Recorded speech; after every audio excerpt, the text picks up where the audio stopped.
नमस्कार दोस्तों।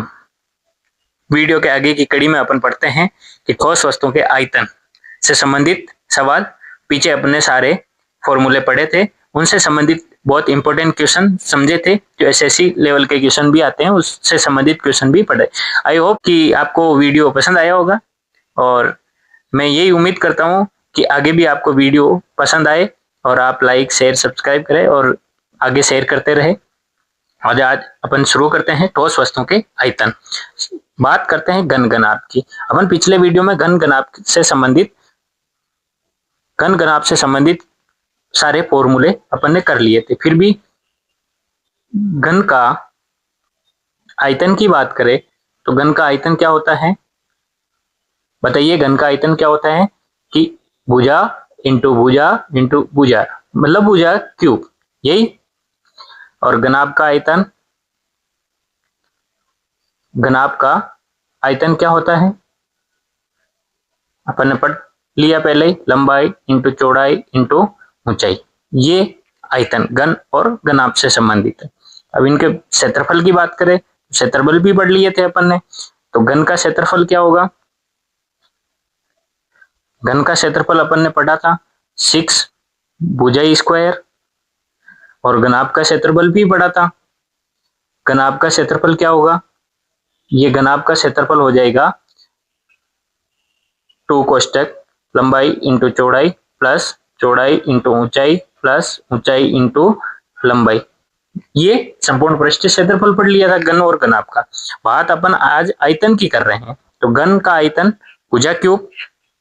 ये भुजा क्यूब क्यों लिखेंगे, क्योंकि प्रत्येक इसकी भुजा क्या होती है, इक्वल होती है, इसलिए अपन घन में आयतन में भुजा इंटू भुजा इंटू भुजा करते हैं। घनाभ का आयतन लंबाई इंटू चौड़ाई इंटू ऊंचाई। लंबाई चौड़ाई और ऊंचाई डिफरेंट हो सकती है, इसलिए लंबाई इंटू चौड़ाई अपन डिफरेंट नेम से लेते हैं, जबकि घन में एक ही नेम से लेते हैं। जो सारी भुजाएं क्या है, सारी साइड इक्वल है, इसलिए अपन ये लेते हैं। ठीक है, नेक्स्ट अपन बेलन की बात करते हैं। बेलन का भी अपन ने पढ़ा था, तो बेलन का शेप बना देता हूं। ये मेरे पास बेलन का शेप हो गया। ठीक है, तो आपको ये समझना है कि यहां से ये बेलन का क्या है, आधार है। बेलन का क्या है, आधार। और ये ऊंचाई है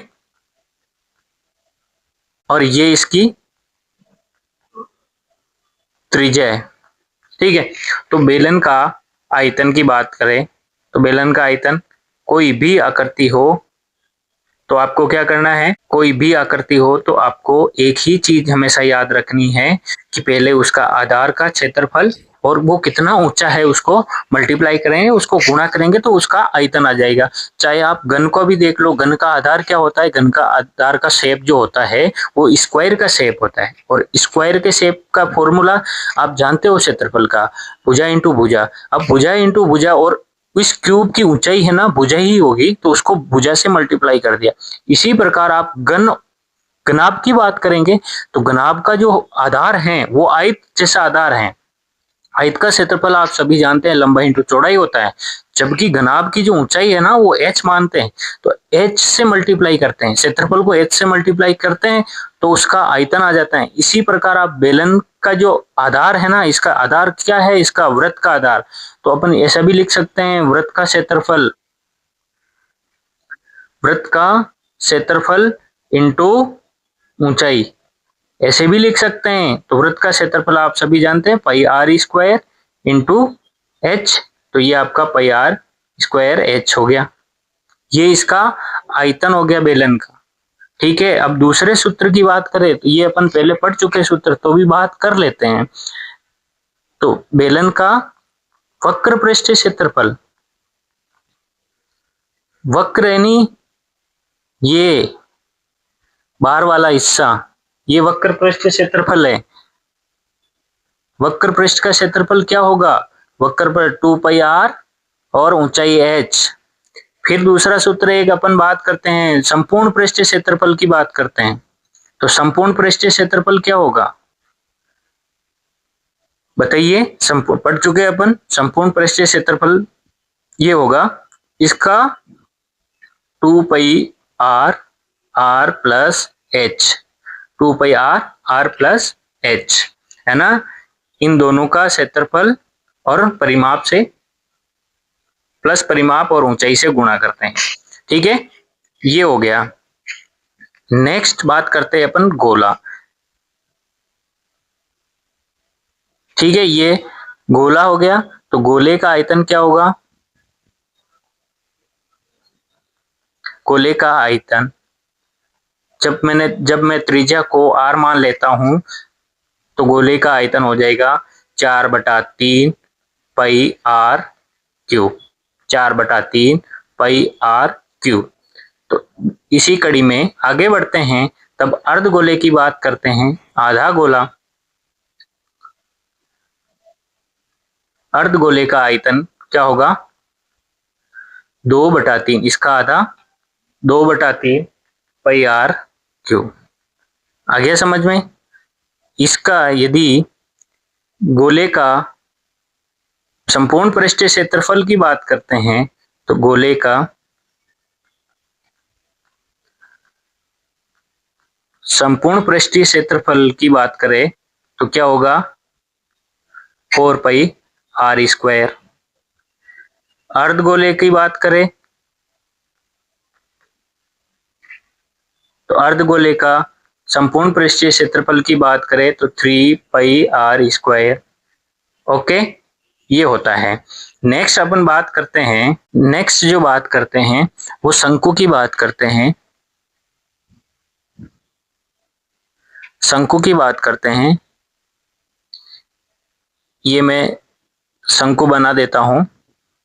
जैसा बेलन पड़ा वैसा ही शंकु है। तो शंकु का आयतन क्या होगा? मैंने क्या बताया था कि आधार का क्षेत्रफल और इंटू ऊंचाई। देखो, आधार का क्षेत्रफल और ऊंचाई को आप गुणा करोगे तो ये भी एक तरह का क्या बनेगा? बेलन। क्या बनेगा? बेलन बनेगा। तो बेलन का ये 1 2 3, तो ये कौन सा पार्ट है? 3 पार्ट में से एक। तो 1/3 इंटू पाई r स्क्वायर और h। ये शंकु का आयतन का सूत्र है। शंकु का वक्र पृष्ठीय क्षेत्रफल क्या होगा? बहुत आसान है, बता चुका हूं मैं पहले ही। पाई r l, जहां l क्या है? l तिर्यक ऊंचाई है। l क्या है? तिर्यक ऊंचाई। तो l को अपन निकाल सकते हैं। l बराबर under root r square plus h square. Pythagoras प्रमेय से आराम से निकाल सकते हैं। आयतन हो गया, वक्र पृष्ठ का क्षेत्रफल हो गया, संपूर्ण पृष्ठ का क्षेत्रफल भी निकाल सकते हैं, जो कि मैं ऑलरेडी पहले बता चुका हूं। ये सारे अपन आयतन वाले जो भी सॉलिड शेप हैं उनके सारे आयतन। अपन गोला भी पढ़ चुके हैं, घन, क्यूब, क्यूबॉइड, स्फेयर, सिलेंडर, कोन सब पढ़ चुके हैं। ठीक है, तो अपन नेक्स्ट वीडियो में इनसे संबंधित सारे क्वेश्चन करने की कोशिश करेंगे। आई होप आपको ये वीडियो पसंद आया होगा। मेरे वीडियो को शेयर, सब्सक्राइब, लाइक कीजिएगा और आगे भेजिएगा, और मेरे YouTube चैनल के परिवार का हिस्सा बने रहिएगा। धन्यवाद, हार्दिक अभिनंदन।